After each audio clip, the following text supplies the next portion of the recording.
ክህነቶች አሉ አሮናዊና እንደ መልከ ጸዲቁ የሆኑ ክህነት። ስለዚህ እንደ መልከ ጸዲቁ የሆነው ክህነት በምን ይለያል? እናትና አባት የለውም፣ የዘመን ቁጥር የለውም ሲባል መልከ ጸዲቁ እናትና አባት የለውም፣ ኢየሱስም እናትና አባት የለውም የሚል ትርጉም አይደለም ያለው። በእናትና በአባት በዘመንና በቁጥር የማይመደብ ምክንያቱም በብሉይ ኪዳን ውስጥ ካህን አያቱና አባቱ ካልታወቀ የዝራን መጽሐፍ ሄዳችሁ ማየት ትችላላችሁ። ነጥቆ አባረሯቸው። ለምን? ካህን ዘሩ ተቆጥሮ ነው ካህንነቱ። ካህን ዘሩ ካልተቆጠረ ክህነት እየሰራ ከሆነ እንኳን ይባረራል። ለምን? ጂኖሎጂውን ቼክ ይደረጋል ለክህነት። አሁን ግን ጂኖሎጂ የማያስፈልገው ነው። የዘመን ቁጥር ያስፈልገዋል ያኛው አሮናዊ ክህነት። ለምን? የሚገባበትም የሚወጣበትም አለው። ይሄኛውስ በማይሞት ህይወት ነው። እነዛ ብዙ ናቸው፣ ይሄ አንድ ነው። ለምን? እነዛ በሞት ስለሚያልፉ ይሄ መሞት ስለማይሞት። እነዛ የእንስሳ ደም ይዘው ነው የሚገቡት፣ ይሄ የራሱን ደም ነው ይዘው የሚገባው። እነዛ በዚህ መልኩ ስለሚሰሩ ከ8 ከ9 ከ10 በላይ ማውጣት እንችላለን። የኢየሱስ ክህነት ከአሮናዊና ከሌዊ ክህነት ይበልጣል። ኢየሱስ ክርስቶስ አሁንም የተሻለ መስዋዕት ነው ይለናል። ምዕራፍ 8 ምዕራፍ 9 ላይ ስለተሻለ መስዋዕት ይነግረናል።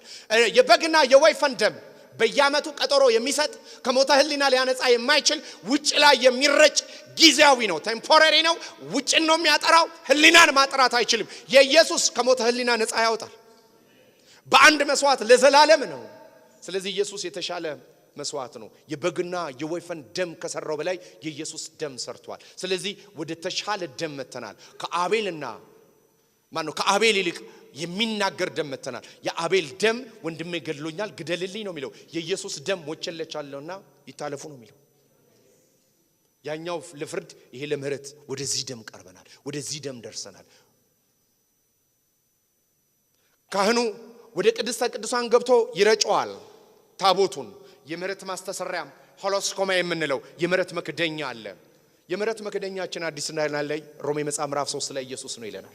የምህረት መክደኛ ፕሮፒቲሽን ሆሎስኮማ የሚለው ቃል።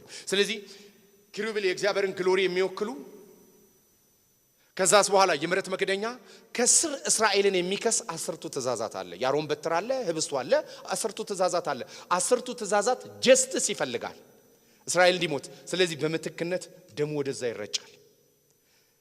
ስለዚህ ጀስቲስ ሳቲስፋይ ይደረጋል። የተቀረው ደግሞ በህዝቡ ላይ ይረጫል። ይሄ በህዝቡ ላይ የሚረጨው ደም ግን አንዴ ከተረጨ በኋላ ከሞተ ህሊና ነፃ አይወጡም። ለዓመት ቀጠሮ የሚሰጥ ደም ነው። የኢየሱስ ደም ግን ያለፈውን ያሁኑንና የወደፊቱ ኃጢአታችንን ለአንዴና ለመጨረሻ ሰርዟል። ስለዚህ በእግዚአብሔር ቤት ያለን ምልልስ የኃጢአት መንቃት ወይም ሲን ኮንሸስ ወይም ከሞተ ስራ ንስሐ እየተገባ አይደለም።